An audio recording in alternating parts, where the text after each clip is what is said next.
ಗುರುಭ್ಯೋ ನಮಃ. ಹರಿ ಓಂ. ಕಾಂತಾಯ ಕಲ್ಯಾಣ ಗುಣೈಕಧಾಮ್ನೆ ನವದ್ಯೋನಾಥ ಪ್ರತಿಮ ಪ್ರಭಾಯ ನಾರಾಯಣಾಯ ಅಖಿಲ ಕಾರಣಾಯ ಶ್ರೀ ಪ್ರಾಣನಾಥಾಯ ನಮಸ್ಕರೋಮಿ. ತಪಸ್ವಾಧ್ಯಾಯ ಶುಶ್ರೂಷಾ ಕೃಷ್ಣ ಪೂಜಾರತಂ ಮುನಿಂ ವಿಶ್ವೇಶಮಿಷ್ಟದಂ ವಂದೇ ಪರಿವ್ರಾಟ್ ಚಕ್ರವರ್ತಿನಂ. ವಿಜಿಭ್ರೋ ವಿಭ್ರಮಭ್ರಶ್ಯತ್ ಧನಗೋ ಧಾನ್ಯ ಸಂಪದಾ ನಿರ್ವೇದಿನಾ ವೇದವಿದಾ ತೇನಾಪೇ ವೇದವಾದಿರಾಟ್. ಮಧ್ಯಗೇಹ ಭಟ್ಟ ದಂಪತಿಗಳು ಮಧ್ವಾಚಾರ್ಯರಿಂದ ತತ್ವಜ್ಞಾನವನ್ನು ಸಂಪಾದನೆ ಮಾಡಿ ಉತ್ತಮವಾದ ಲೋಕವನ್ನು ಅವರು ಪಡೆದುಕೊಂಡಿದ್ದಾರೆ. ಮನೆಯಲ್ಲಿ ಆಚಾರ್ಯರ ಪೂರ್ವಾಶ್ರಮದ ಸಹೋದರ ಅವರು ಮನೆಯಲ್ಲಿ ವಾಸವನ್ನು ಮಾಡ್ತಾ ಇದ್ದಾರೆ. ಮನೆಯಲ್ಲಿ ವಾಸವನ್ನು ಮಾಡ್ತಾ ಇರಬೇಕಾದ್ರೆ ಎಲ್ಲ ದೈವ ಭಗವಂತನೇ ಅವರಿಗೆ ಅನುಗ್ರಹವನ್ನು ಮಾಡಬೇಕು ಅಂತ ಬಯಸಿದ. ಅನುಗ್ರಹವನ್ನು ಮಾಡಬೇಕು ಅಂತ ಬಯಸಿ ಏನು ಮಾಡ್ದ? ನೋಡಿದ ಆಚಾರ್ಯರ ಪೂರ್ವಾಶ್ರಮದ ತಮ್ಮ ಅವರಿಗೆ ಜೀವನದಲ್ಲಿ ಒಳ್ಳೆಯ ವೈರಾಗ್ಯ ಬರಬೇಕು. ವೈರಾಗ್ಯ ಇಲ್ಲ ಅಂತ ಆದರೆ ತತ್ವಜ್ಞಾನ ಒಲಿದು ಬರೋದಿಲ್ಲ. ತತ್ವಜ್ಞಾನಕ್ಕೆ ಪ್ರಧಾನವಾಗಿ ಮುಖ್ಯವಾಗಿ ಬೇಕಾಗಿರ್ತಕ್ಕಂಥದ್ದು ವೈರಾಗ್ಯ. ಆ ವೈರಾಗ್ಯ ವಿಷ್ಣು ತೀರ್ಥರಿಗೆ ಒದಗಿ ಬರಬೇಕಾಗಿದೆ. ಆ ಭಗವಂತನೇ ಅನುಗ್ರಹ. ಆ ಅನುಗ್ರಹದಿಂದಾಗಿ ಎಲ್ಲ ಸಂಪತ್ತು ಕೂಡ ನಾಶವಾಗಿ ಹೋಯ್ತಂತೆ. ವಿಜಿಭ್ರೋ ವಿಭ್ರಮಭ್ರಶ್ಯತ್ ಧನಗೋ ಧಾನ್ಯ ಸಂಪದಾ. ಧನ ಮಗನಿಗೆ ಇರಲಿ ಅಂತ ಮಧ್ಯಗೇಹ ಭಟ್ಟ ದಂಪತಿಗಳು ಹಣವನ್ನು ಕೊಟ್ಟು ಹೋಗಿದ್ರು. ಬೇಕಾದಷ್ಟು ಹಸುಗಳಿತ್ತು, ಗೋ ಸಂಪತ್ತು, ದವಸ ಧಾನ್ಯಗಳಿದೆ. ಆದರೆ ವಿಜಿಭ್ರೋ ವಿಭ್ರಮಭ್ರಶ್ಯತ್, ಎಲ್ಲದಕ್ಕೂ ಕೂಡ ವಿಧಿ ಇದೆಯಲ್ಲ, ವಿಧಿ ಪರದೆಯ ಹಿಂದೆ ಇರುತ್ತೆ, ಮುಂದ್ಗಡೆ ಕಾಣಿಸೋದಿಲ್ಲ. ಅದರ ಕೈವಾಡ ಯಾರಿಗೂ ಗೊತ್ತೇ ಆಗೋದಿಲ್ಲ.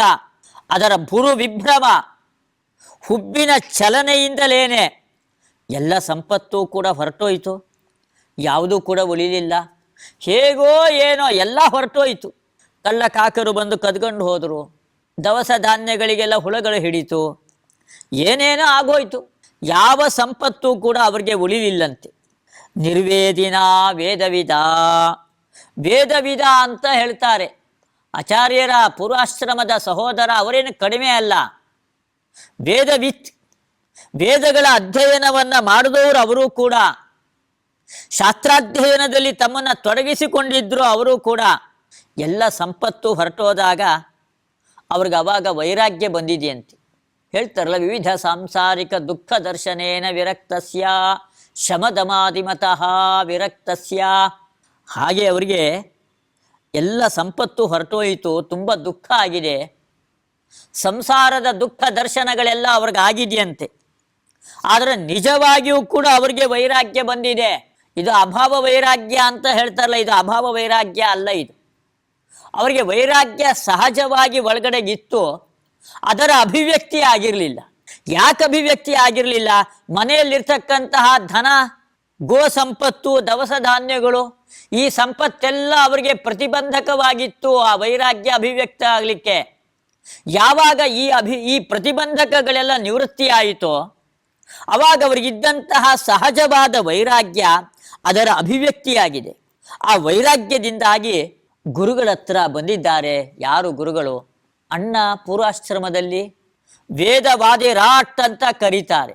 ವೇದಗಳ ನಿಜವಾದ ಅರ್ಥ ಯಾವುದು ಎಂಬುದನ್ನು ಚೆನ್ನಾಗಿ ತಿಳಿಸಿಕೊಡ್ತಕ್ಕಂಥವ್ರು. ಅವರಲ್ಲೇ ರಾಟ್, ರಾಜನಂತೆ ಇದ್ದಾರೆ, ಶ್ರೇಷ್ಠರಾಗಿದ್ದಾರೆ. ಅಂತಹ ಮಧ್ವಾಚಾರ್ಯರಲ್ಲಿ ವೈರಾಗ್ಯದ ಮನಸ್ಸಿನಿಂದ ಅವರು ಬಂದಿದ್ದಾರೆ ಪೂರ್ವಾಶ್ರಮದ ಸಹೋದರರು. ಭಗವಂತನೇ ಆ ಸಂಪತ್ತನ್ನೆಲ್ಲ ತಾನೇ ಅಪಹರಿಸಿದ. ಅವರಿಗೆ ವೈರಾಗ್ಯ ಅಭಿವ್ಯಕ್ತವಾಗಬೇಕಾಗಿತ್ತು. ಆದ್ದರಿಂದಲೇ ಭಗವಂತನೇ ಇದನ್ನು ಮಾಡಿದ್ದು. ಪಾರಿವ್ರಾಜ್ಯಂ ಪ್ರಾರ್ಥಯಂತಂ ಪಾದಾನಮ್ರಂ ಇಮಂ ಮುಹುಹು ಸಮಯಾಪೇಕ್ಷಯೋರ್ವೀಕ್ಷೋ ಗಮಯಾಮಾಸಧಾಮತಂ. ಒಳ್ಳೆ ವೈರಾಗ್ಯದಿಂದ ಆಚಾರ್ಯರಲ್ಲಿ ಬಂದಿದ್ದಾರೆ ವಿಷ್ಣು ತೀರ್ಥರು. ಸನ್ಯಾಸವನ್ನು ಕೊಡಬೇಕು ಎಂಬುದಾಗಿ ಪ್ರಾರ್ಥನೆಯನ್ನು ಮಾಡ್ತಾ ಇದ್ದಾರೆ. ಪಾರಿವ್ರಾಜ್ಯಂ ಪ್ರಾರ್ಥಯಂತಂ, ಸನ್ಯಾಸ ನನಗದನ್ನು ಕೊಟ್ಬಿಡ್ರಿ, ನನಗೇನೂ ಬೇಡ, ಎಲ್ಲದರ ಪರಿತ್ಯಾಗ, ಅದನ್ನು ನಾನು ಮಾಡ್ಕೊಂಡಿರ್ತೀನಿ, ಸನ್ಯಾಸ ಧರ್ಮವನ್ನು ಪಾಲನೆ ಮಾಡ್ಕೊಂಡಿರ್ತೀನಿ ಅಂತ ಮುಹುಹು ಮತ್ತೆ ಮತ್ತೆ ಕೇಳ್ತಾ ಇದ್ದಾರಂತೆ. ಪಾದಾನಮ್ರಂ, ಆಚಾರ್ಯರ ಕಾಲುಗಳಿಗೆ ಬಿದ್ದು ನಮಸ್ಕಾರವನ್ನು ಮಾಡಿ, ಭಕ್ತಿಯಿಂದ ನಮಸ್ಕಾರವನ್ನು ಮಾಡಿ ಮತ್ತೆ ಮತ್ತೆ ಸನ್ಯಾಸವನ್ನು ಕೊಡಿ ಎಂಬುದಾಗಿ. ಸಮಯಾಪೇಕ್ಷಯೋರ್ವೀಕ್ಷೋ ಗಮಯಾಮಾಸಧಾಮತಂ. ಆಗ ಆಚಾರ್ಯರು ನೋಡಿದರು, ಯೋಗ್ಯ ಕಾಲ ಬರಬೇಕು ಸನ್ಯಾಸಕ್ಕೂ ಕೂಡ. ಯಾರು ಬಂದು ಸನ್ಯಾಸವನ್ನು ಕೇಳಿದರೂ ಕೂಡ ಕೂಡಲೇ ಕೊಟ್ಟು ಬಿಡೋದಲ್ಲ.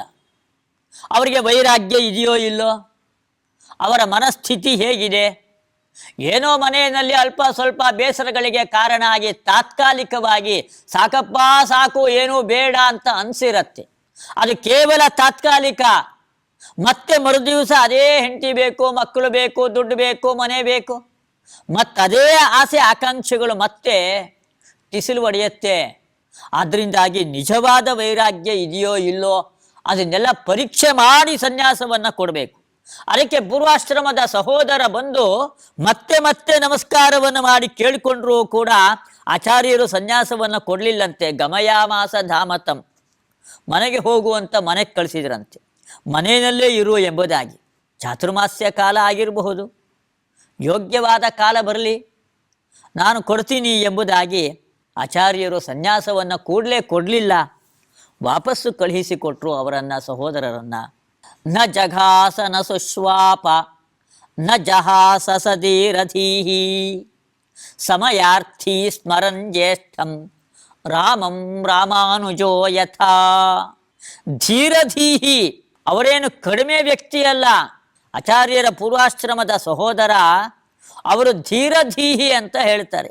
ಒಳ್ಳೆ ಸ್ಥೈರ್ಯ ಇದೆ ಮನಸ್ಸಿನಲ್ಲಿ, ದಾರ್ಢ್ಯ ಇದೆ, ಚಾಂಚಲ್ಯ ಇಲ್ಲ ಅವರಿಗೆ, ದೃಢವಾದ ನಿರ್ಧಾರ. ನನಗೆ ಏನು ಬೇಡ, ಯಾವ ಸಂಪತ್ತು ಬೇಡ, ಆ ದೃಢವಾದ ನಿರ್ಧಾರದನ್ನೇ ಅವರು ಮಾಡಿದ್ದಾರೆ. ಆದರೆ ಮನೆಗೆ ಬಂದರೂ ಕೂಡ ಮನೆಯಲ್ಲೂ ಕೂಡ ಸನ್ಯಾಸಿಗಳಂತಲೇ ಇದ್ರಂತೆ, ಎಲ್ಲವನ್ನೂ ಪರಿತ್ಯಾಗ ಮಾಡಿದ ಬೈರಾಗಿಯಂತೆ. ಅವರು ಮನೆಯಲ್ಲೂ ಕೂಡ ಹಾಗೆ ಇದ್ರು. ಹೇಗಿದ್ರು ಮನೆಯಲ್ಲಿ?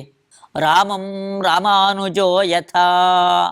ರಾಮ ಕಾಡಿಗೆ ಹೋದ, ಭರತ ಸಿಂಹಾಸನದ ಮೇಲೆ ಕುಳಿತುಕೊಳ್ಬೇಕಾಗಿತ್ತು. ರಾಜ್ಯದ ಭೋಗವನ್ನು ಭೋಗಿಸ್ತಕ್ಕಂತಹ ಒಂದು ದೊಡ್ಡ ಅವಕಾಶ ಭರತನಿಗೆ ಕೇಳದೆ ಒದಗಿ ಬಂದಿದೆ. ಆದರೆ ಭರತ ಭೋಗವನ್ನು ಭೋಗಿಸ್ಲಿಲ್ಲಂತೆ. ಅವನು ಸಿಂಹಾಸನದ ಮೇಲೆ ಕುಳಿತುಕೊಳ್ಳಿಲ್ಲ, ರಾಮನ ಪಾದುಕೆಗಳನ್ನು ಇಟ್ಟು ಪ್ರಜೆಗಳ ಕ್ಷೇಮವನ್ನು ತಾನು ನೋಡಿಕೊಂಡ. ಆ ಪ್ರಜೆಗಳ ಕ್ಷೇಮಕ್ಕೋಸ್ಕರವಾಗಿಯೇ ತಾನು ರಾಜ ಅಂತ ಇದ್ದ ಹೊರತಾಗಿ ಅವನು ರಾಜ್ಯದ ಭೋಗವನ್ನು ಭರತ ಯಾವತ್ತೂ ಕೂಡ ಭೋಗಿಸ್ಲಿಲ್ಲಂತೆ. ಯಾವಾಗ ಬರ್ತಾನೆ ರಾಮ, ಯಾವಾಗ ವನವಾಸ ಮುಗಿಯತ್ತೆ 14 ವರ್ಷಗಳು ಅಂತ ಕಾಯ್ತಾ ಇದ್ದಂತೆ. ಬರದೇ ಇದ್ರೆ ಅಗ್ನಿ ಪ್ರವೇಶ ಮಾಡ್ತೀನಿ ಅಂತ ಬೆದರಿಕೆ ಬೇರೆ ಹಾಕಿದ್ದ. ಹೀಗೆ ಭರತ ಆ ರಾಮನಿಗೆ ಬಹಳ ಅವನನ್ನು ಹಚ್ಚಿಕೊಂಡು ರಾಮನೇ ರಾಜನಾಗಬೇಕು, ನಾನು ರಾಜ ಆಗೋದೇ ಇಲ್ಲ ಎಂಬುದಾಗಿ ಊಟವನ್ನು ಬಿಟ್ಟು ತಾನು ಕುಳಿತುಕೊಂಡಿದ್ದಂತೆ. ತಾನು ಅಯೋಧ್ಯೆಗೆ ಬಾ ಬಾ ಬಾ ಎಂಬುದಾಗಿ ಬಹಳಷ್ಟು ಒತ್ತಾಯವನ್ನು ಮಾಡ್ದ. ರಾಮ ಬರಲಿಲ್ಲ, 14 ವರ್ಷಗಳು ಕಳಿಬೇಕು, ಆಮೇಲೆ ಬರ್ತೀನಿ ಎಂಬುದಾಗಿ ಹೇಳ್ದ. ಭರತ ತಾನು ನಿರೀಕ್ಷೆಯನ್ನು ಮಾಡ್ತಾ ಕುಳಿತುಕೊಂಡಿದ್ದ. ಆ ಭರತ ರಾಮನಿಗೆ ಯಾವ ರೀತಿಯಾಗಿ ಕಾಯ್ತಾ ಕುಳಿತುಕೊಂಡಿದ್ದ, ರಾಮನ ನಿರೀಕ್ಷೆಯಲ್ಲಿ ತಾನು ಯಾವ ರೀತಿಯಾಗಿದ್ದ, ಅದೇ ರೀತಿಯಾಗಿ ಈ ಸಹೋದರ, ಈ ಭರತ ವಾಸುದೇವನ ತಮ್ಮ, ಮಧ್ವಾಚಾರ್ಯರ ಪೂರ್ವಾಶ್ರಮದ ಸಹೋದರ ತಾನೂ ಕೂಡ ಕಾಯ್ತಾ ಇದ್ದಾರೆ. ಸನ್ಯಾಸಕ್ಕೆ ಯೋಗ್ಯವಾದ ಕಾಲ ಬರಲಿ, ಆ ಕಾಲದಲ್ಲಿ ನಾನು ಕೊಡ್ತೀನಿ ಅಂತ ಹೇಳಿದ್ದಾರೆ. ಆ ಕಾಲ ಯಾವಾಗ ಬರುತ್ತೆ ಎಂಬುದಾಗಿ ಅದರ ನಿರೀಕ್ಷೆಯಲ್ಲೇನೆ ಅವರು ಕಳೆದರೂ ಮನೆಗೆ ಬಂದರೂ ಕೂಡ ಭೋಗವನ್ನು ಭೋಗಿಸಲಿಲ್ಲ. ಎಂಥ ವೈರಾಗ್ಯದ ಜೀವನ ಅಂತ ಹೇಳ್ತಾರೆ. ನ ಜಘಾಸ ನ ಸುಶ್ವಾಪ, ಊಟ ಮಾಡಲಿಲ್ಲಂತೆ, ಊಟವನ್ನೇ ಬಿಟ್ಟುಬಿಟ್ರಂತೆ, ಊಟವನ್ನೇ ಬಿಟ್ಟಿದ್ದಾರೆ, ಊಟ ಮಾಡ್ತಾ ಇಲ್ಲ. ನ ಸುಶ್ವಾಪ, ನಿದ್ರೆ ಮಾಡಲಿಲ್ಲಂತೆ. ಆಚಾರ್ಯರು ಅನುವ್ಯಾಖ್ಯಾನದಲ್ಲಿ ಹೇಳ್ತಾರೆ, ಯಾವಾಗಲೂ ಭಗವಂತನ ಧ್ಯಾನ, ಉಪಾಸನೆ, ಸ್ಮರಣೆ ಅದನ್ನು ಮಾಡ್ತಲೇ ಇರಬೇಕಂತೆ. ಅತ್ಯಶಕ್ಯೇತು ನಿದ್ರಾದು ಪುನರೇವ ಸಮಾಚರೇತು. ಇಲ್ಲ, ಸಾಧ್ಯವೇ ಇಲ್ಲ, ತೂಕಡಿಕೆ ಬರ್ತಾ ಇದೆ, ನಿದ್ರೆ ಬರ್ತಾ ಇದೆ. ಎಷ್ಟು ಅನಿವಾರ್ಯವಾದ ನಿಷ್ಠೆ ಅಷ್ಟೇ ನಿದ್ರೆಯನ್ನು ಮಾಡಿ ಮತ್ತೆ ಆ ಭಗವಂತನ ಧ್ಯಾನವನ್ನ ಉಪಾಸನೆಯನ್ನು ಮುಂದುವರಿಸ್ಬೇಕಂತೆ. ಅತ್ಯಶಕ್ಯೇತು ನಿದ್ರಾದು ಪುನರೇವ ಸಮಾಚರೇತ್. ಆಚಾರ್ಯರು ಅನುವ್ಯಾಖ್ಯಾನದಲ್ಲಿ ಹೇಳ್ತಾರೆ. ಅದನ್ನ ಆ ಸಹೋದರ ತಮ್ಮ ಜೀವನದಲ್ಲಿ ರೂಢಿಸ್ಕೊಂಡಿದ್ರು. ಅದರಿಂದಾಗಿ ನ ಸುಶ್ವಾಪ ಅಂತಲೇ ಹೇಳ್ತಾರೆ. ನಾವು ಸುಮ್ಗೆ ಬೆಳಿಗ್ಗೆ 8 ಗಂಟೆಗೆ ಎದ್ದೇಳೋದು ಮತ್ತು ಮಧ್ಯಾಹ್ನ ನಿದ್ರೆ ಮಾಡೋದು ಅಶಿಸ್ತು. ಆ ಅಶಿಸ್ತು ಅವರ ಜೀವನದಲ್ಲಿ ಇರಲಿಲ್ಲ. ತುಂಬ ತತ್ವಜ್ಞಾನಕ್ಕೆ ಬೇಕಾಗಿರ್ತಕ್ಕಂಥ ಶಿಸ್ತಿನ ನಡವಳಿಕೆ, ಆ ಬೇಲಿ ಅಚ್ಚುಕಟ್ಟು ಚೌಕಟ್ಟು ಅದನ್ನು ಹಾಕ್ಕೊಂಡಿದ್ರು. ಅದರಿಂದಾಗಿ ನ ಜಹಾಸ, ಭೋಗ, ನಗೋದು, ಇನ್ನೊಬ್ಬರ ಜೊತೆ ಮಾತಾಡ್ಕೊಂಡು ಯಾವಾಗಲೂ ಹಾಸ್ಯದ ಜೀವನ ಇಲ್ಲ, ಅದೂ ಇಲ್ಲ. ನ ಜಘಾಸ ನ ಸುಶ್ವಾಪ ನ ಜಹಾಸ ಸಧೀರಧೀಹಿ. ಇಲ್ಲ, ಇದೆಲ್ಲ ಈ ರೀತಿ ಇರ್ಲಿಕ್ಕೆ ಸಾಧ್ಯನಾ ಅಂತ ನಮಗೆ ಆಶ್ಚರ್ಯ ಆಗತ್ತೆ. ಹೇಳ್ತಾರೆ ಧೀರಧೀಹಿ, ಯಾರಿಗೆ ಮನಸ್ಸು ದೃಢವಾಗಿಲ್ಲ, ಚಂಚಲವಾಗಿದೆ, ಮನಸ್ಸು ದುರ್ಬಲವಾಗಿದೆ, ಅವನಿಗೆ ಸಾಧ್ಯ ಇಲ್ಲ. ಆದರೆ ಯಾರ ಮನಸ್ಸು ತುಂಬ ದಾರ್ಢ್ಯವನ್ನು ಪಡ್ಕೊಂಡಿದೆ, ಗಟ್ಟಿಯಾಗಿದೆ, ಪ್ರಬಲವಾಗಿದೆ ಮನಸ್ಸು, ಅವನಿಗೆ ಇದು ಸಾಧ್ಯ ಇದೆ, ಮಾಡ್ಲಿಕ್ಕಾಗತ್ತೆ. ಅವರಿಗೆ ವಿಷ್ಣು ತೀರ್ಥರಿಗೆ ಅಂತ ದೃಢವಾದ ಮನಸ್ಸಿತ್ತು. ಆದ್ರಿಂದಾಗಿ ಅವ್ರಿಗೆ ಇದೆಲ್ಲವನ್ನು ಕೂಡ ಮಾಡಲಿಕ್ಕೆ ಆಯಿತು. ಅದರಿಂದಾಗಿ ಯಾವುದು ಮನುಷ್ಯ ಸಾಧಾರಣವಾದ ಭೋಗವನ್ನ ಮನೆಯಲ್ಲಿ ಭೋಗಿಸ್ತಾನೆ, ತುಂಬಾ ದೊಡ್ಡ ದೊಡ್ಡ ಭೋಗ ಅಲ್ಲ, ಸಾಧಾರಣವಾಗಿರ್ತಕ್ಕಂತಹ ಭೋಗ, ಆ ಭೋಗವನ್ನು ಕೂಡ ಅವರು ಭೋಗಿಸಲಿಲ್ಲ. ಸನ್ಯಾಸವನ್ನ ಸ್ವೀಕಾರ ಮಾಡಲೇಬೇಕು ಎಂಬುದಾಗಿ ದೃಢವಾದ ನಿರ್ಧಾರದಿಂದ ಸಮಯಾರ್ಥಿ, ಆ ಕಾಲ ಯಾವಾಗ ಬರುತ್ತೆ ಎಂಬುದಾಗಿ ಭರತ ರಾಮನಿಗೆ ಕಾಯ್ತಾ ಇದ್ನಲ್ಲ, ಅದರಂತೆ ಇವರು ಕೂಡ ಸಮಯದ ನಿರೀಕ್ಷೆಯಲ್ಲೇ ಕಳೆದ್ರು. ಇವರು ಕೂಡ ರಾಜ್ಯೇ ಕಥಂಚಿನ್ ನಿಕ್ಷಿಪ್ಯ ರಾಜ್ಯೇ ಕಥಂಚಿತ್ ಸಂಸ್ಥಾಪ್ಯ ರಾಜಾನಂ ವಿರಹಾರ್ದಿತಂ ಅವತಾರ ಭುವಂ ಪ್ರಾಯಾತ್ ಭಗವಾನ್ ಶರದತ್ಯಯೇ. ಆಚಾರ್ಯರು ಚಾತುರ್ಮಾಸ್ಯ ವ್ರತವನ್ನು ಕೈಗೊಂಡಿದ್ರು. ಇವಾಗ ಶರದತ್ಯಯೇ, ವರ್ಷ ಋತು ಮುಗೀತು, ಶರದೃತು ಮುಗೀತು. ಶರದೃತು ಮುಗಿದಾದ ಮೇಲೆ ಆಗಲೇ ಕಾರ್ತೀಕ ಮಾಸ ಕಳೆದಿದೆ, ಆಶ್ವೀಜ ಕಾರ್ತೀಕಗಳು ಕಳೆದಿದೆ. ಶರದತ್ಯಯೇ, ಆಚೆ ಜಯಸಿಂಹ ರಾಜನನ್ನು ಬಿಡಲಿಕ್ಕೆ ಸಾಧ್ಯ ಇಲ್ಲ, ಅವನು ಕೂಡ ಆಚಾರ್ಯರನ್ನು ಬಿಡಲಿಕ್ಕೆ ಸಾಧ್ಯ ಇಲ್ಲ. ತುಂಬ ವಿರಹ, ವೇದನೆ, ದುಃಖ ಅವನಿಗೆ ಕಾಡ್ತಾ ಇದೆ.